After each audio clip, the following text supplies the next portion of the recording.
नमस्कार दोस्तों, आपका स्वागत है। अगर आप इसमें नए हो चैनल सब्सक्राइब करें और बेल आइकन प्रेस करें। लुसेंट ऑब्जेक्टिव, गुप्त काल या वर्धन वंश।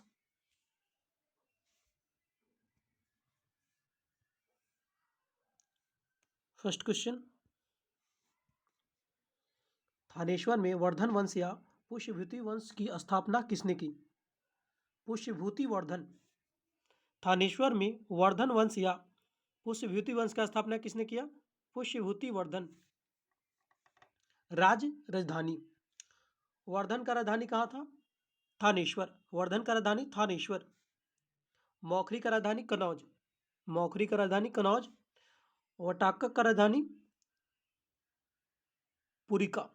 वकाटक का राजधानी कहाँ था? पुरिका। मैत्रक का राजधानी वल्लभी। मैत्रक का वल्लभी।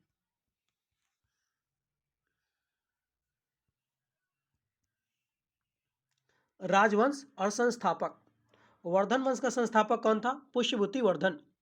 मौखरी वंश का संस्थापक कौन था? ईशान वर्मा। वकाटक वंश का संस्थापक विंध्य शक्ति।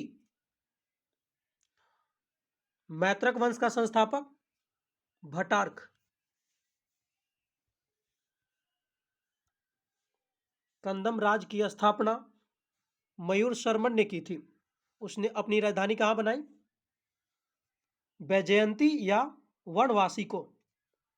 निम्नलिखित में से वह अंतिम बौद्ध राजा कौन था जो संस्कृत महायान विद्वान और लेखक था? हर्षवर्धन। हर्ष चरित्र किसके द्वारा लिखी गई है? बाणभट्ट द्वारा। हर्षवर्धन के समय में कौन सा चीनी तीर्थयात्री भारत आया? ह्वेनसांग। ह से हर्षवर्धन, ह से ह्वेनसांग। चालुक्य राजा पुलकेशिन द्वितीय को किसने पराजित किया? नरसिंहवर्मन प्रथम ने। किस व्यक्ति को द्वितीय अशोक कहा जाता है? हर्षवर्धन को। बाणभट्ट किस सम्राट के राज दरबारी कवि थे? हर्षवर्धन। हर्ष एवं पुलकेशिन द्वितीय के मध्य हुए संघर्ष की जानकारी कहाँ मिलती है? ऐहोल अभिलेख में। प्रतापशील, हुण, हिरण्यकेसरी, महाराजाधिराज नामक उपाधियां निम्न में से किसने ग्रहण की? प्रभाकर वर्धन। प्रतापशील, हुन, हिरण्यकेसरी, महाराजाधिराज नामक उपाधियां किसने ग्रहण की थी?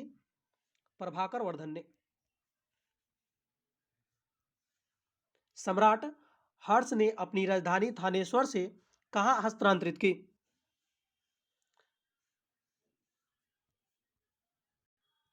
कन्नौज।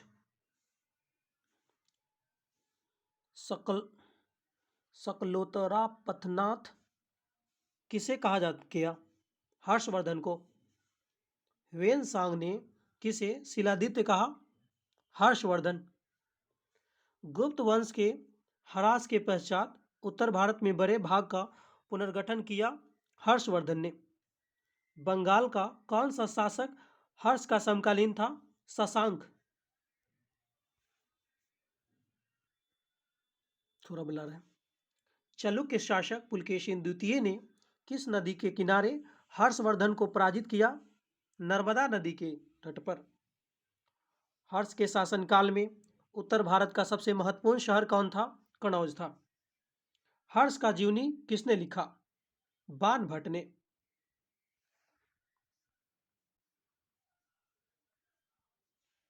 हर्षवर्धन अपनी धार्मिक सभा कहाँ किया करता था? प्रयाग में। हर्षवर्धन अपनी धार्मिक सभा कहाँ किया करता था? प्रयाग में। वर्धन वंश की राजधानी थानेश्वर किस प्रदेश में स्थित है? हरियाणा में स्थित है। हर्षवर्धन की बहन राजश्री का विवाह किसके साथ हुआ? मोखरी नरेश ग्रहम वर्मा से। हर्षवर्धन की बहन का विवाह किससे हुआ? मोखरी नरेश ग्रह वर्मा से। हर्षवर्धन अग्रज राज्यवर्धन द्वितीय की हत्या किसने की थी? गौर नरेश शशांक ने किया। हर्षवर्धन ने 606 ईस्वी में हर्ष संवत स्थापना किस उपलक्ष्य में की? अपने राज्यारोहण के उपलक्ष्य में। कौन वर्धन वंश की राजधानी थानेश्वर से कनौज ले गया? हर्षवर्धन। कनौज किस प्रदेश में स्थित है? उत्तर प्रदेश में है। ह्वेनसांग की भारत में यात्रा के समय सूती कपड़ों के उत्पादन के लिए सबसे प्रसिद्ध नगर कौन था? मथुरा। कवि वानभट्ट निवासी था, थानेश्वर का निवासी था। नागानंद का रचनाकार कौन है? हर्षवर्धन। सम्राट हर्षवर्धन ने 2 महान धार्मिक सम्मेलनों का आयोजन किया, कनौज और प्रयाग में। नागानंद रत्नावली एवं प्रियदर्शिका नाटकों की रचना है हर्षवर्धन की। गुर्जरा को किस शासक ने पराजित किया? हर्षवर्धन। आज भी भारत में ह्वेनसांग को याद करने का मुख्य कारण क्या है? सी यू की रचना की है। हर्षवर्धन के विजय जीवन एकमात्र पराजय देने वाला पुलकेशिन द्वितीय कहा का शासक था? वातापी बदामी का शासक था।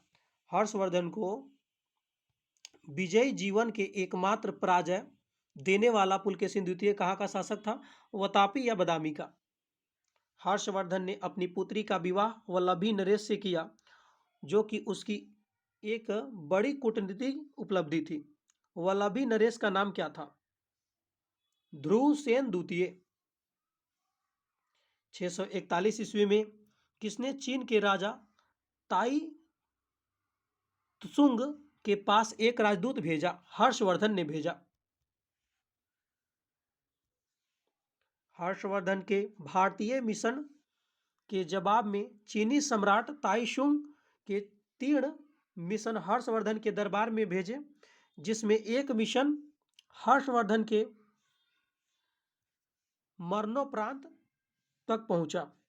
अंतिम मिशन में जो है शामिल वो एक चीनी राजदूत का क्या नाम था, जिसने हर्ष की मृत्यु के तुरंत बाद जो घटनाकार घटित हुआ उसका विस्तार वर्णन किया? ह्वेनसांग।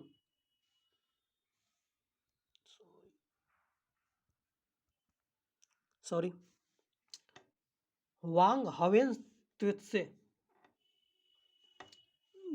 बहुत डिफिकल्ट है।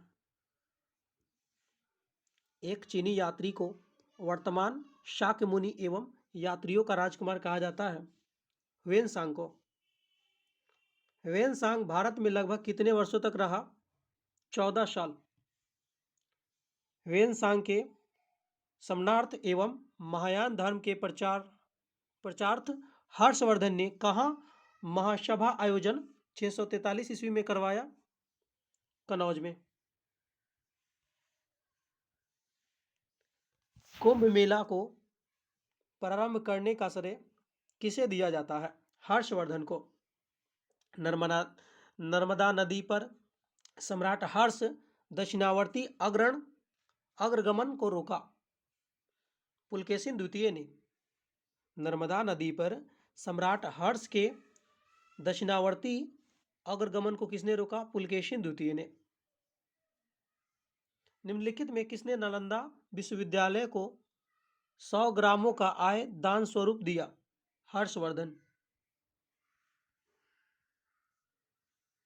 रचना और रचनाकार। हर्षचरित और कादम्बरी का रचनाकार कौन है? वानभट्ट। नीति शतक, श्रृंगार शतक, भक्ति शतक का रचनाकार कौन है? बृहत्हरि। सूर्य शतक का रचनाकार कौन है? मयूर। प्रियदर्शिका, रत्नावली और नागानंद का रचनाकार कौन है? हर्षवर्धन। निम्नलिखित में कौन हर्ष के दरबार में से संबंधित नहीं था? कालिदास। हर्ष ने अपनी नवीन शासन प्रणाली को जन्म नहीं दिया, मतलब हर्ष जो था वह नवीन शासन प्रणाली का जन्म नहीं दिया, नया शासन नहीं किया, वही पुराना ही शासन पे रह गया। हर्षवर्धन गुप्त शासन प्रणाली के कुछ संसाधनों के साथ अपनाया।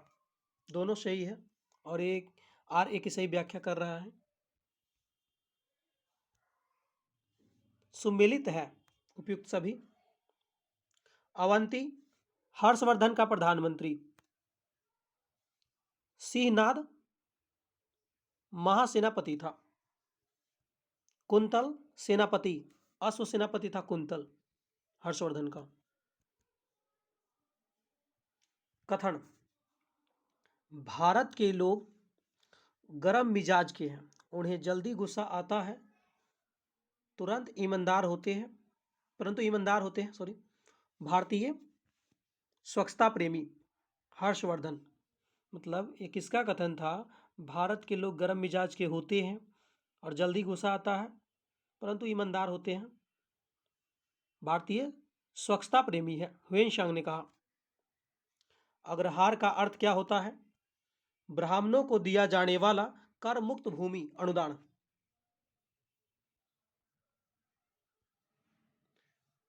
घटी यंत्र, तुला यंत्र का प्रयोग होता है खेत की सिंचाई के लिए।